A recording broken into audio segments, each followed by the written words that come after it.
What up? It's your boy Nick Incredible Man, and yes, I am back at it again. And wow, this is Black Clover episode 120 discussion slash review, man.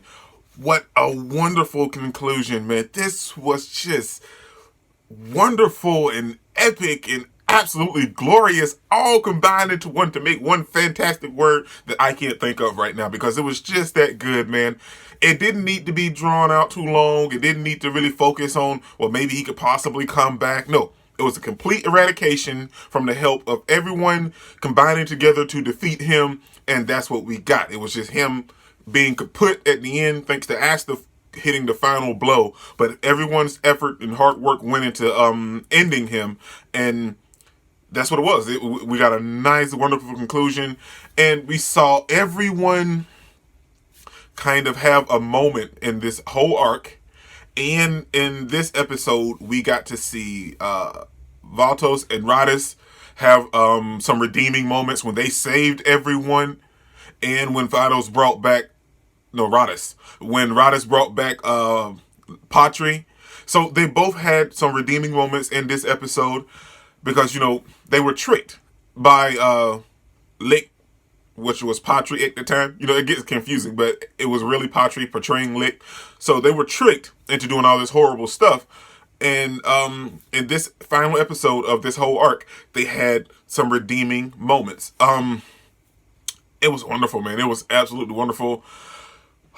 Even in previous couple episodes, Patri even redeemed himself. All of the other elves redeemed themselves, and they, except for the ones that were still fighting in the real world. So everybody in the castle in the underworld, they all redeemed themselves because they knew the truth, that everything came out to a head, and they found out. And when they came back to the real world, they shared the truth with all of the other elves. And thanks to Asta, Licht, and William, they were able to send these elves off in peace, man.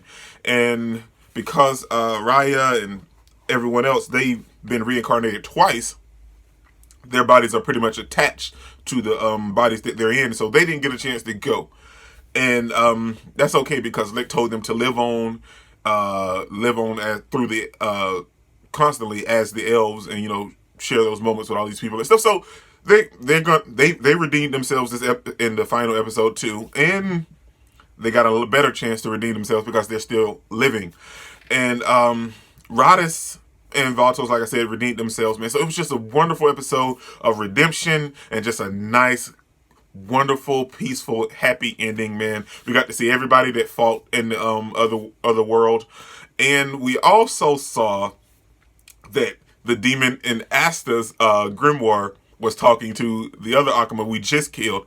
And he was like, "Who are you?" Like, "Oh, you don't need to know that since you're dying anyway." And he was like, "Hello, Senpai." So it was nice to see that interaction. And I feel like, I don't know, I have to go back and read that part in the manga, but it felt like it was maybe, I guess it was kind of right, but I just felt maybe like they kind of just showed it and kind of just got off of it in the anime. Like they didn't want to dwell on it too much. I felt like we stuck around maybe just a tad longer in the manga. I don't know. I can't remember. It's been a minute since I read that part, but I feel like we stuck on that part just a tad longer in the manga. But I get where they're coming from. They didn't really want to show too much of it in the anime because it's going to make a play later on down the road.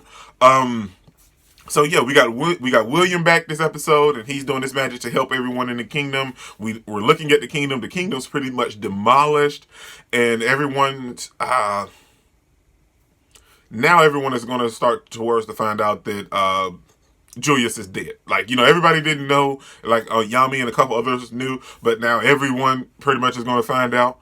But then we also have the moment at the end of this episode. Come on, man. But let's just be real. It's happy. At the very ending of this episode was such a glorious, happy, momentous moment because it was just that epic. I have been wanting to talk about that forever since I started reading the manga. And I was like, come on, man. It's taking forever to get there because we're well past it in the manga. But we're finally there in the anime, so like now I could talk about it. Well, maybe next week. I mean, since it's really going to make an appearance next week, we just got a glimpse of it this week. So yeah, you guys know what I'm talking about if you've seen the episode. I just didn't want to spoil it for non-people that haven't watched the episode. But at the very, very ending, what else? We have Lick giving up, and he was like, well, I've done what I could, and he tells Lumiere that hey, I'm going on ahead. I'm gonna go ahead, and I kept Tatia waiting long enough.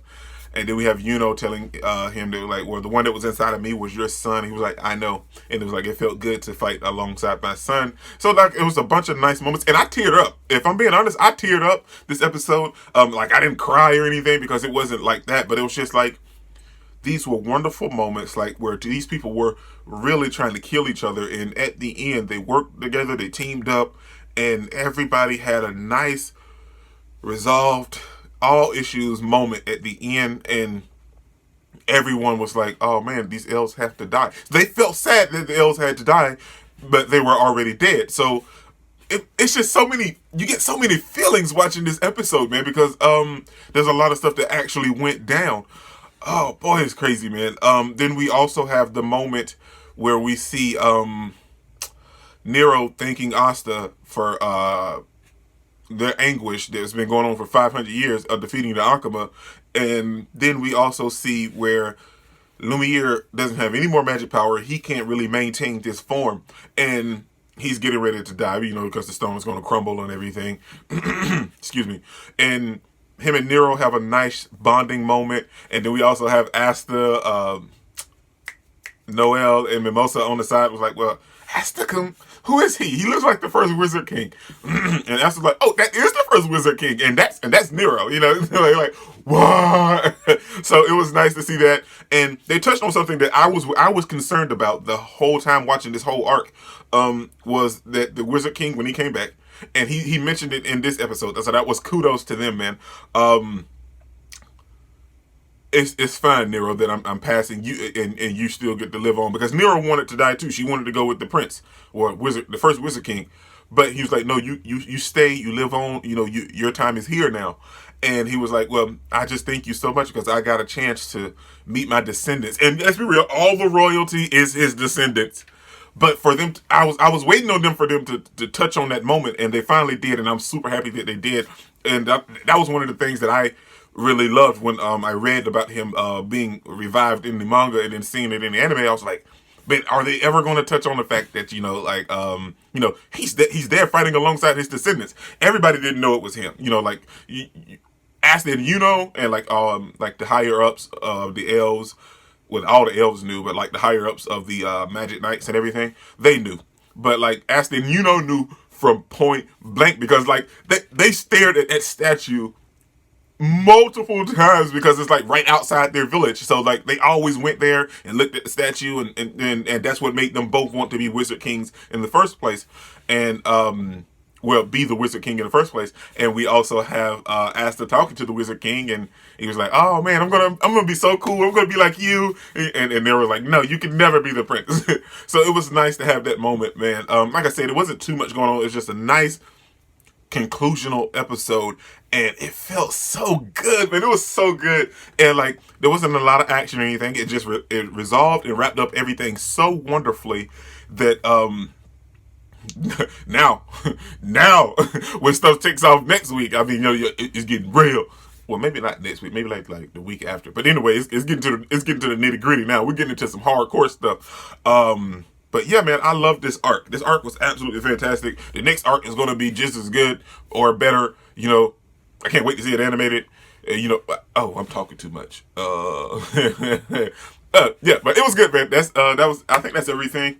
I'm trying to remember some stuff. Oh, we had that one moment that I really enjoyed when Yami was saving the Purple Orca's former captain and the guy that tried to steal Asta's grimoire from the first episode. And Asta was like, look, it's the former first captain of the Purple Orcas. And then he was like, and some other guy that tried to steal my grimoire. And he was like, the dude shouted out his name, and I was like, I'm with Asta.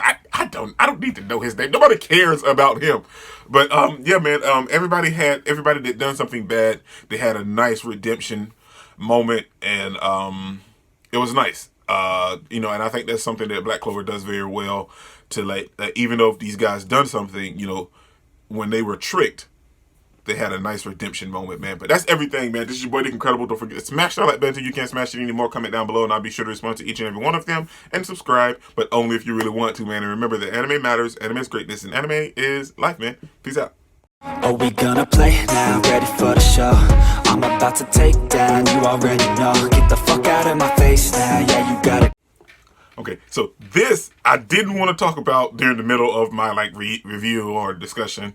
I just wanted to talk about it in general because, like, dude, ever since I read it in the manga and I knew that Julius was coming back, like, I mean, well, I've been when he died in the anime and everybody was heartbroken and devastated. Well, I was heartbroken and devastated because I knew it was gonna happen. But when I read the manga and I saw that, like, at the end of the whole arc, that he was coming back and it was gonna be a way to like develop his magic.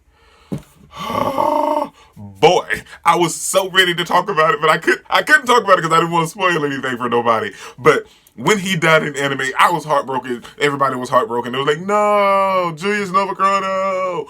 But reading it in the manga, knowing that he was coming back, man, I was so ready to talk about it, and now I finally can, man, because it's here and we're back, and Julius is back, baby. Yes, looks a little different, a little smaller, a little shorter, younger, but he's back nonetheless, man. Julius Novacrono for the win. Peace out, man.